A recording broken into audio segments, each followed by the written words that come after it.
आपके लिए हराम है, उसके अलावा आप सब जानवर खा सकते हैं। ऐसे कुछ ज्यादा नहीं हो गया ये? मतलब कुछ भी। जब तक छुरी से जानवर को ज़बा नहीं कर लेंगे जानवर हलाल नहीं है। अब मुसलमान भाई क्या कहते हैं, हम तो बकरे या गाय को कहते हैं हलाल करते हैं, इसमें पाप ना लगता। आप भेड़ बकरियों के गोश्त खा सकते हैं। आज तुम जिस मुर्गे को, बकरे को, गाय को मार रहे हो, अगले जन्म में मुर्गा तो बनेगा काजी और तू बनेगा मुर्गा।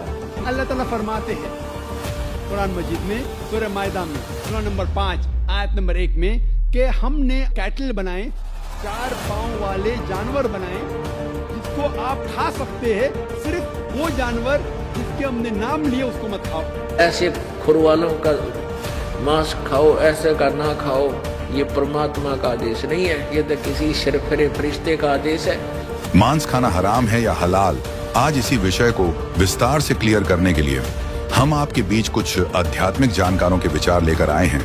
इन आध्यात्मिक जानकारों में एक तरफ हैं डॉक्टर जाकिर नाइक जी, वो कुछ अन्य आध्यात्मिक जानकार वहीं दूसरी ओर हैं संत रामपाल जी महाराज। इन आध्यात्मिक जानकारों में किसका ज्ञान उत्तम है, कमेंट करके हमें अपनी राय अवश्य दें। अगर इस चैनल पर आप पहली बार आए हैं तो फटाफट से वीडियो को लाइक और चैनल को सब्सक्राइब जरूर कर दें। तो चलिए वीडियो शुरू करते हैं। जी हाँ भाई साहब। माई सेल्फ अनुराग जैन और मैं एक स्टूडेंट हूँ। ज़्यादा तो मैं नहीं जानता इस्लाम के बारे में, लेकिन जैसा आपने कहा तो मुझे ऐसा लगता है कि अल्लाह बहुत दयावान है, जो इंसानों पर और हर जीव पर यानी जानवर पर भी बहुत दया करता है। अब मेरा सवाल, मैं आपकी इस बात से बहुत सहमत हूँ कि किसी भी इंसान का कत्ल करना इंसानियत का कत्ल करना है, और मैं ये भी मानता हूँ कि इस्लाम धर्म दया धर्म है और इंसानियत का धर्म है। आपने कहा किसी भी इंसान का कत्ल करना इंसानियत का कत्ल करना है। क्या किसी जीव, किसी जानवर का कत्ल करना कहीं किसी मायने में दया और इंसानियत का कत्ल करना तो नहीं है?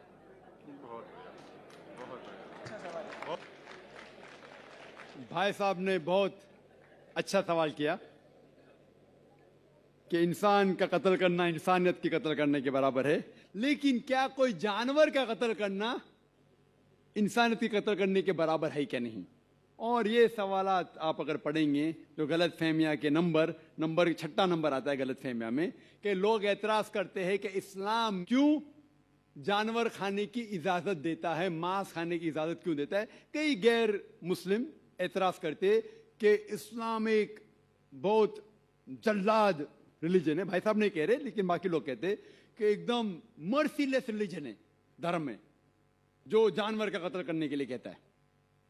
जवाब में ये कहना चाहूंगा भाई साहब कि एक मुसलमान अगर वो चाहे तो प्योर वेजिटेरियन, प्योर शाकाहारी रह के भी अच्छा मुसलमान रह सकता है। मांस खाना इस्लाम में फर्ज नहीं है, मांस खाना इस्लाम में फर्ज नहीं है।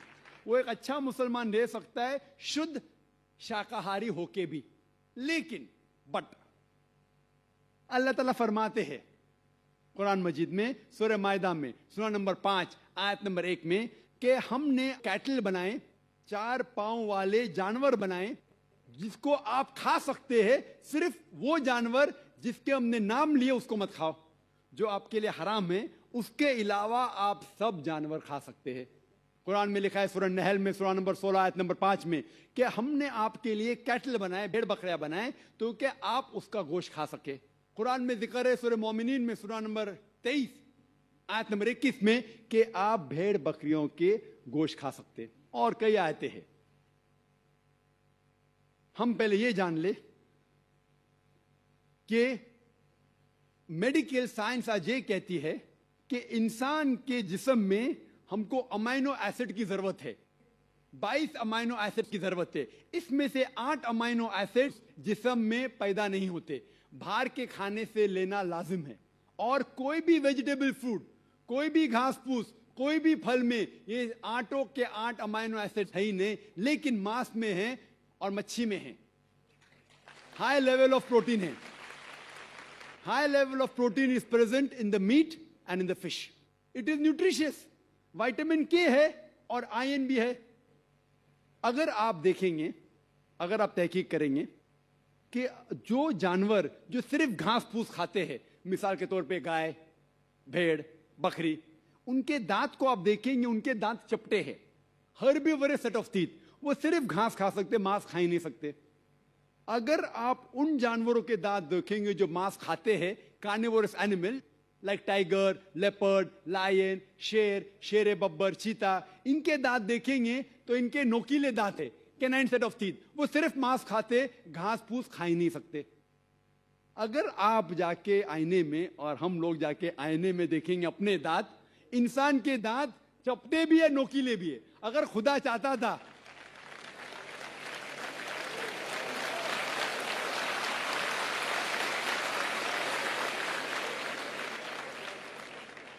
अगर खुदा की ये इच्छा थी कि इंसान सिर्फ घास फूस खाए, तो ये नोकीले दांत कैनाइन टीथ क्यों दिए? तो मैं डॉक्टर हूं, मांस खाने के लिए। डाइजेस्टिव सिस्टम जो है हर्बिवोरस एनिमल का, गाय बकरी का डाइजेस्टिव सिस्टम, वो सिर्फ घास फूस डाइजेस्ट कर सकता है, हजम कर सकता है, गोश्त को हजम कर ही नहीं सकता है। आप अगर शेर, चीता, शेर बब्बर का डाइजेस्टिव सिस्टम देखेंगे, वो घास फूस हजम कर ही नहीं सकता है, सिर्फ गोश्त हजम कर सकता है। हम इंसानों का डाइजेस्टिव सिस्टम अल्लाह सुब्हाना व तआला ने इस तरीके से बनाया कि घास फूस भी हजम कर सकता है, गोश्त भी। तो हम घास फूस भी खा सकते हैं, गोश्त भी खा सकते हैं। दोस्तों, अभी आपने सुने डॉक्टर जाकिर नाइक जी के आध्यात्मिक विचार। आइए अब सुनते हैं संत रामपाल जी महाराज के आध्यात्मिक विचार। वकालत करते हैं मुसलमान धर्म के प्रवक्ता, मांस खाने की वकालत करते हैं। क्योंकि देखो, अगर कुरान शरीफ में या किसी पुराण में, वेदों में और गीता में मांस खाने का कहीं प्रावधान नहीं है।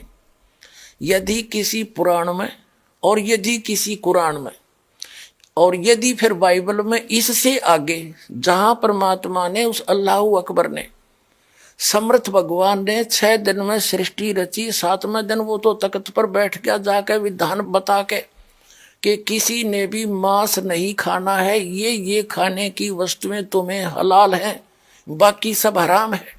इससे आगे कोई लेख उल्लेख है, चाहे वो पुराण में है, चाहे कुरान में है, चाहे बाइबल में या तौरात में है, या चाहे अन्य किसी इंजिल में है या जबूर के अंदर है, वो अल्लाह अकबर का आदेश नहीं है, वो किसी अन्य देव का आदेश है। उसका आदेश पालन करके आप उस अल्लाह अकबर के विधान को तोड़कर दोषी बन जाओगे। नबी मोहम्मद नमस्कार है, राम रसूल कहाया, 1,80,000 को सौगंध जिन नहीं करत चलाया, अरस कुरस पर अलह तकत है, खालिक बिन नहीं खाली, और वह पैगंबर पाक पुरुषते साहिब के अब्दाली। उसी परमात्मा ने कहा है कि जो नर गोश्त खाते हैं प्रत्येक राक्षस जान, इसमें संशय है नहीं, हिंदू खाइयो चाहे मुसलमान। कहते जो मांस खाते हो प्रत्येक राक्षस हैं, चाहे हिंदू हो चाहे मुसलमान। ये तुमने अपना फार्मूले आप बना रखे, उन महापुरुषों के आदेश नहीं है।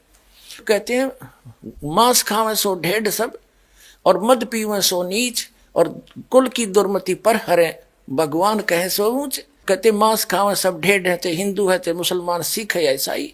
और कहते हैं मद पीवे सो नीच, शराब पीते वो महान नीच आदमी है, और अपने कुल का भी नाश करते हैं। केवल जो उस अल्लाह अकबर का सच्चा नाम जपते हैं वही ऊंचे हैं। समझदार को संकेत बहुत होता। अब आप जी को दिखाया है परमात्मा नर आकार है, 6 शरीर है, 6 दिन में सृष्टि रची, और परमात्मा ने 6ठे दिन मनुष्य को अपने जैसा, अपने अनुरूप, अपने शरीर जैसा, अपनी सूरत जैसा उत्पन्न किया, नर और नारी करके उनकी उत्पत्ति की, और उनको खाने के लिए आदेश दे दिया। अभी आपने पढ़ा, आप फिर भी पढ़ सकते हैं।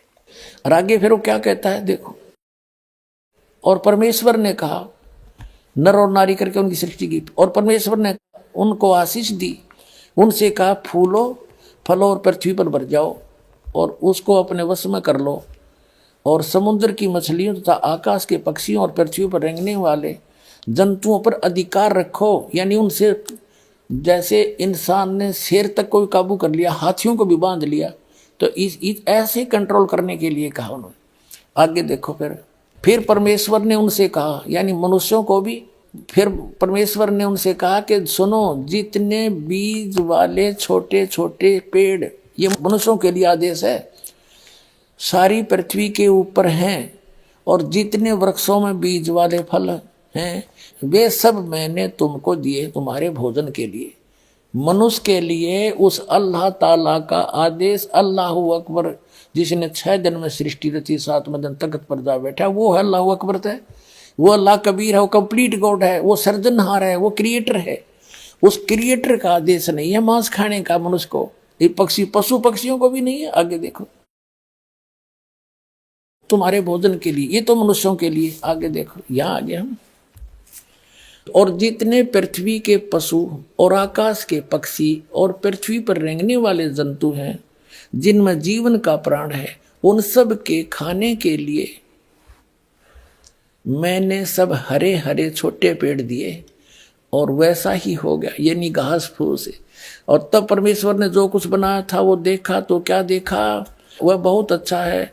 तथा सांझ हुई, फिर भोर हुआ, इस प्रकार ये 6वां दिन हो गया। अब 7वां दिन, यूं आकाश और पृथ्वी और उनकी सारी सेना का बनाना समाप्त हो गया, और परमेश्वर ने अपना काम जिसे वह करता था 7वें दिन समाप्त किया, और उसने अपने किए हुए सारे काम से 7वें दिन विश्राम किया। और परमेश्वर ने 7वें दिन को आशीष दी और पवित्र ठहराया, क्योंकि उसमें उसने सृष्टि की रचना के अपने सारे काम से विश्राम लिया। ठीक, अपने आत्माओं, जो क्रिएटर है, जो सबका रचनहार है, जो अल्लाह अकबर है, जो सुप्रीम गॉड है, उसने 6 दिन में सृष्टि रची, 7वें दिन तख्त पर जा बैठे। उसी के विषय में कुरान शरीफ में स्पष्ट किया है कि ये वही है। कुरान शरीफ का ज्ञानदाता कह रहा है, ये वही अल्लाह अकबर है जिसने 6 दिन में सृष्टि रची, 7वें दिन तख्त पर जा बैठा। उसकी खबर किसी बाखबर से पूछ लो, वो तो 7वें दिन सारी रचना रच के चला गया। हिंदू झटके मारे ही ये मुस्लिम करें हलाल, गरीब दास दो दीन का वहाँ होगा हाल बेहाल। अब मुसलमान भाई क्या कहते हैं, हम तो जो बिस्मल करते हैं ना बकरे या गाय को, कहते हैं हलाल करते हैं, कलमा बोलते रहते हैं उसे, और धीरे धीरे प्यार से गर्दन काटते हैं। हम हिंदुओं की तरह बेरहमी से नहीं काटते। और हिंदुओं के ब्राह्मण ये भी बलि चढ़वाया करें, ये नो के एकदम काट दे झटके थे, दर्द ना होगा, इसमें पाप ना लगता। घर का राज बना रहे, घर का कानून। अब तुम्हारी गर्दन कटवा लो कोई सा भी, जैसे को ऐसे काट देंगे, आओ कटवाओ। अब फिर क्या कहते हैं कि हमने यो कलमा बोल दिया इस आत्मा के ऊपर, और यह गर्दन काट दी प्यार से, धीरे धीरे हलाल किया इसको, और आत्मा को भिष्ट भेज दिया। और फिर यूं कहेगा, मुल्ला चढ़ के मस्जिद में रुक के मारेगा, हे अल्लाह, हे भगवान, इस बकरे की रूह को स्वर्ग में स्थान देना, जहां उसके बाप का नौकर है भगवान, और इसके कंते स्वर्ग में दे देगा। अब कहने का भाव ये है कि परमात्मा नो क्या करते, जय या रूह आत्मा तेने भिष्ट पठाई, यानी स्वर्ग में भेज दी, तो कर तदबीर कबीला भाई। अगर तेरा यो फाइनल सही सच्चा इतिहास है और स्वर्ग को सबसे उत्तम स्थान मानते हो, तो एक बार करके दिखा, अपने कुणबे न करो तुम, बकरा नंबर कौन आने दे, ऐसी विधि से स्वर्ग जाना हो, सबसे पहले अपने कुणबे न चढ़ावे और भेजे विमान में।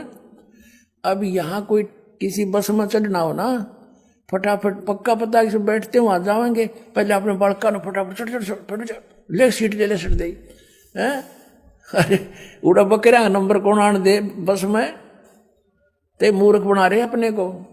परमात्मा कहा करते थे, जय या रूह तने भिष्ट पठाई, स्वर्ग भेज दी, तो कर तदबीर कबीला भाई।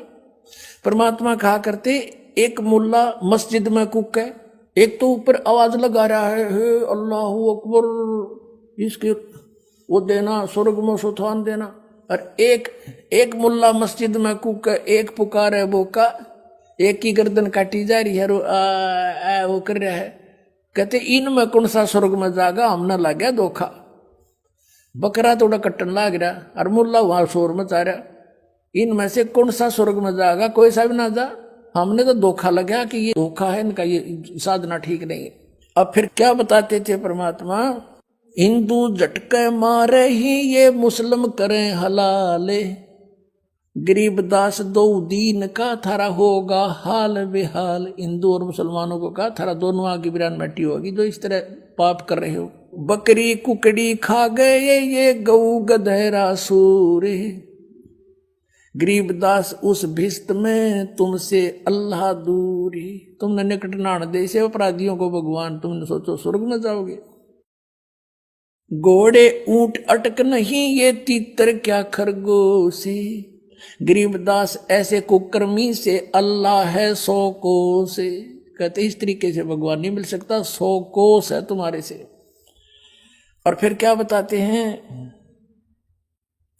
रब की रूह मारते और खाते मोरे मोरे। गरीबदास उस नरक में नाखूनी को ठोड़े। सुन मुल्ला उपदेश तू कुफर करे दिन राते। और गरीबदास हक बोलता और मारे जीव अनाथे। कहते हम तो हक कर रहे हैं, हम न्याय कर रहे हैं, हलाल करके मारते हैं, कलमा बोलते हैं। कहते ऐसे जुल्म कर रहा है और कह मैं हक कर रहा हूं, सही कर रहा हूं। सुन का जी कलिया किया। अब क्या बताते हैं कि कैसा खाना खाओ। बासमती चावल पके और गरत खांड टुक डारे। गरीबदास करो भक्ति भाई ये कूड़े काम नवारे। दिखाण का बता तरीका कि बासमती चावल पकाओ और थोड़ी सी बूरा और घी डाल के खाओ, दे किस आनंद आओगा। गंद खान लग रही माँ से। कोई कुत्ता मरा पड़ा हो एक्सीडेंट में, देखा उसका मांस बिखरा पड़ा, वो भी जो गलानी आव आदमी ने, और तुम इसने खाओ। और ये खाना है बासमती चावल पके गरत यानी घी खांड टुक डार। और गरीबदास फिर करो भक्ति ये बूढ़े काम नवार। कूड़े काम छोड़ दो, बुरे काम छोड़ दो। कबीर साहब कहते हैं गरीबदास जी तो वैसे तुलसीदास जी की तरह उनकी कही हुई को दोबारा बोल रही है। फिर आगे क्या बताते हैं, फुलके धोआ दाल कर हलवा रोटी खा। और बढ़िया भोजन खाना चाहता है, एक दाल रोटी और हलवा पूरी खा ले। तेरा घना जी करे है भाई अच्छे आहार खाने को। दो फुलके धोआ दाल कर, धोई हुई दाल जैसे मूंग की कह रहे धोई हुई दाल है। और फुलके बढ़िया फुलके बना। फुलके धोआ दाल कर तू हलवा रोटी खाए। गरीबदास काजी सुन भाई मांस मिट्टी ना खाए।